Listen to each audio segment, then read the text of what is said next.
So, ayun guys. So, nag-start na po siya na i-video natin. Yung isa, and then pangalawa yun. So, hindi ko siya pwede mapagsabay kasi sakto lang ako kasi dito yun. So, let's see you later.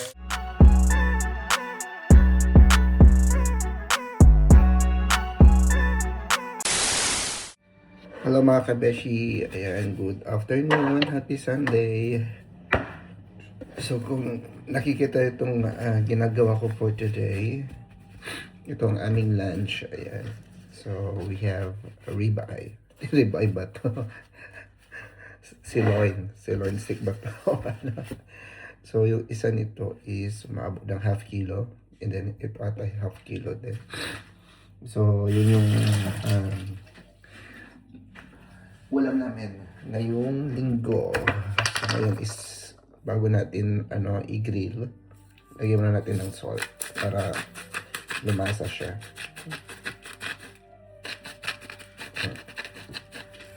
Ayan. Tapos balik na rin natin. Ayan. So iluto lang natin to ng medium well, at saka kay Marco is medium rare. Ayan, ulagyan natin ulit. Tapos ibabad lang natin ng mga 30 minutes sa salt and sa salt. So ayan, babad natin, and then mamaya is ilagay natin sa back oven. Ayan, back oven pala. So ito is patatas to ha. Ganyan lang siya. Yan yung lunch natin o lunch namin mamaya. Of course, siyempre Pilipino tayo, hindi mawala ang rice. Punta naman tayo, ayan, so punta tayo dito. So meron din siyang sauce yung steak. At yan, nagluto din ako ng adobo kagabi, ayan. And sauerkraut, ayan, ito kay Marco. Ito yung sa akin, sauce ng steak mamaya. So dito ako mag-grill mamaya, di ba? So kailangan nating painitin. So nagay ko lang sa 2 para hindi siya ganun kainit kasi in 30 minutes mag-i-start na ako na i-grill yung steak. So mga kabeshi, ayan, continue pa rin tayo sa pagluluto, di ba naligo na ako. So naligo muna ako, ayan, after na ligo and preparing na po tayo. Ayan, so pinapainit na po natin yung fan or kawali. So nilagay ko lang sa heat number 6 kasi pag isi-7 ko siya or 8 is baka mabilis masunog yung ipiprito natin, i-grill natin. Actually hindi siya pritong magagawa dito ha. Yung pag nakikita nito is pang prito siya. Pero itong kawali na to hindi ho pang prito. Pang grill po yan. So pinapainit lang ho natin. Ayan. Para maumpisa na po natin i-grill ito. And then yung potato is nailagay na po dito sa oven. So nakikita nyo guys. Ayan. Yung oven na po yan. So I will show you how to grill. How to grill. Mga kabesh. Mainit na po yung kawali. So,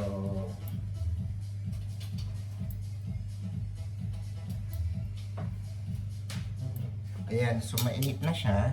Yan yung meat. Ito yung meat ng parang anong klaseng meat na tao ba to? Charot lang. Yan, meat ng beef. So, umpisa na natin i-grill. So, gagawin po natin is every 5 minutes. Ayan, 5 minutes dito, tapos 5 minutes ulit kabila, and then 5 minutes, 5 minutes. So, ito ba out 20 minutes. So, amahan natin makaya. So, ayan guys. So, nag-start na po siya na i-video natin. Yung isa, and then pangalawa yun. So, hindi ko siya pwede mapagsabay kasi sakto lang ako kasi dito yun. Every night, every night, every night, paradise, seems to fall. Still try to buy myself time to give me secrets. All I want is say love till we want to. Tell you what I hope to see you.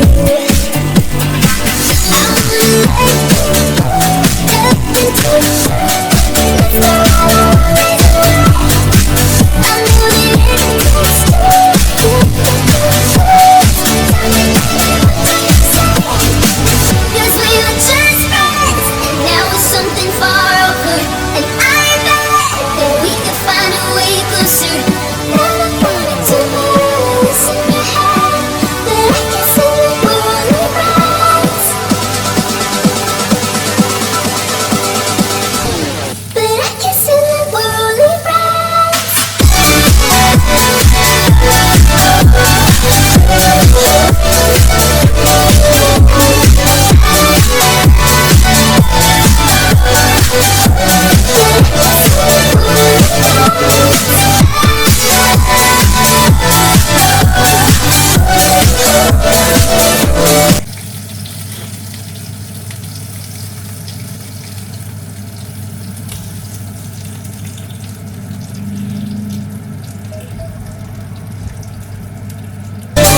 I think I found it now.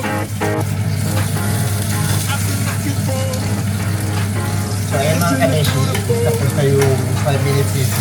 So kailangan natin siya maligtan ngayon. Ayan. Nakakataon natin.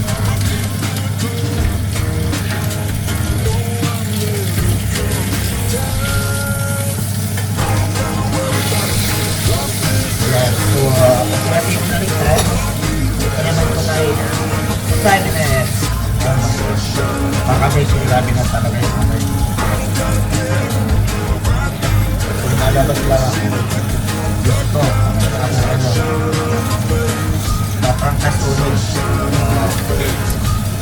sa mga allergy niya. Hirap-hirap pa yun. Hirap na ay, naku. So, mamaya is bantarin natin mo.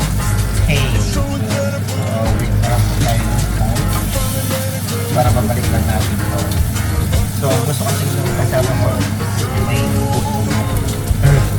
kaya ko naman ang gusto ko yung may dala-dala. Ayaw ko kasi na may bubuk dito kasi hindi ko galing kumakay ka na rin. So, ayan, nag-timer na siya. Kaya babalik tayo natin. So, sit with tayo ng 5 minutes.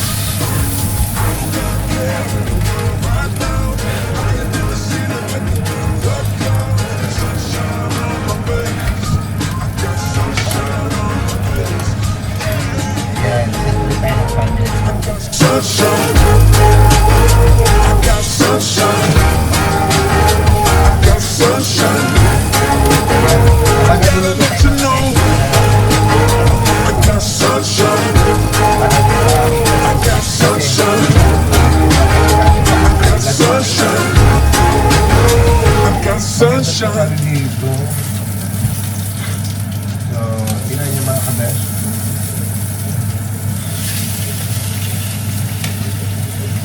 So, kailangan natin siya. Laki kasi ng mix nito. Pang 2 taon na kakain nito. Kapraso, 2 taon. Pero yung kasama ko, kaya-kaya ito umuwi.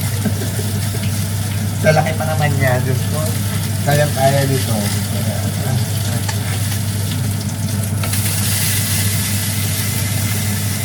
Pag uwi ko din sa Philippines, kailangan ko yung magpa-cardio. Cardio ba yung tawag? Yung mga buka tayo papatulugin yung mga buto-buto, i-adjust, gano'n. Kasi, dahil ko nararamdaman sa edad ko, Diyos ko. Diba magtatanong ko ilang-ilad na ako. Ay, bayan na kayo niya. Matanda na talaga ako.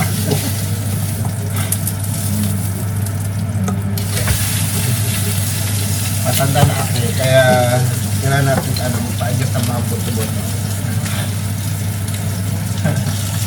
At saka kailangan ko din magpaano ng tawag dito. Magpasilin na colon, ano ba yun, cleaner, yung colon cleaner or cleaner colon. Para na kayo nintindi. Ayan, sa mga minamahal ko na sa Pilipinas, mga friends, ayan, mga pinsan or cousin, mga auntie, uncle, mother and sister, also my mother, ayan, sa mga pamangkin ko, ayan, shout out po sa inyong lahat dyan, ayan mula Luzon, Visayas, Mindanao, at sa buong universe, di ba? Kailangan ko talaga iyakinan po kasi pagkain ng ating boss ito, baka mamaya magalit pa rin. Magkailan ito, diba? Dago na rin tayo. Video mo ng video. Lumalas na si Bruno, diba?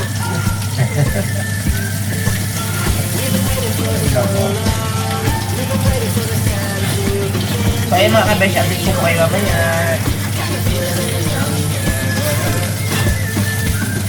So, yan, pagkain ko na.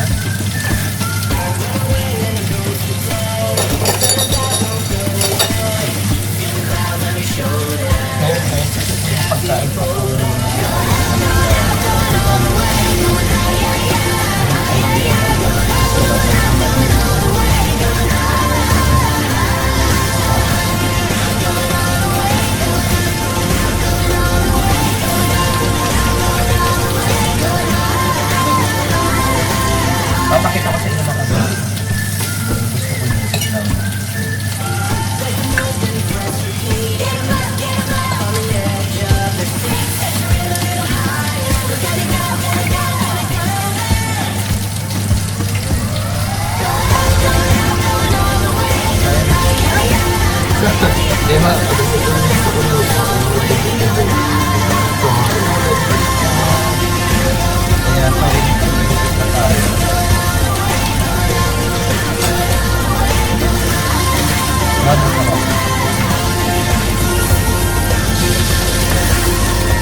So yun mga kabeshi, i-ready ko na yung aming pagkain.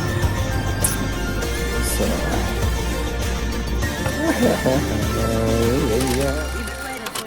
so yung mga kabeshi, dahil mainit yung plato, so lagay ko na lang siya dito. Ayan. Guys, ito yung pang ano ko ng alod.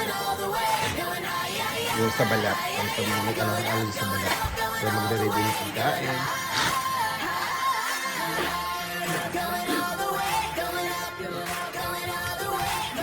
Yung mga kabeshi start.